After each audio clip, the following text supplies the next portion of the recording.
nin lagu eedeeyay inuu jaajuusayay imaaraadka carabta oo ay dowladda turkiga xirtay. Turkiga ayaa xirtay nin lagu eedeeyay inuu jaajuusay imaaraadka carabta, waxaana sidaasi wariyay telefishinka dowladda ee TRT World.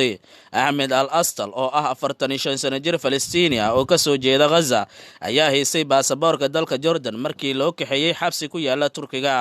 qoyska Astal ee Gaza ayaa 25 September balaha bulshada soo dhigay bayaan ay ku sheegayeen in 4 maalmood ka hor lagu afduubtay Turkiga.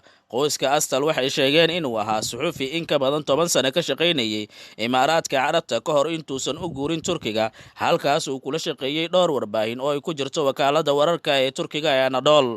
bayaan labaad oo ay soo saareen Talaadadii ayay qoyska Astal waxa ay Turkiga ku eedeeyeen inay si aan wanaagsaneyn ula tacaalin arrintani.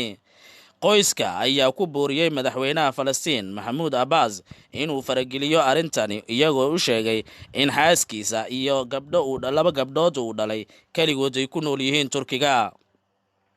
telefishinka TRT World ayaa ila wareedyo Turki ah ka soo xigtay in Astal uu imaaraadka carabta u jaajuusayay ururka Ikhwaanul Muslimiin ee Turkiga, sidoo kalena uu waday dhaqdhaqaaqyo kale tan iyo markii dalka uu soo guuray 2013. warbaahinta ayaa sidoo kale sheegtay inuu ururinayay macluumaadka arrimaha gudaha ee dowladda Turkiga.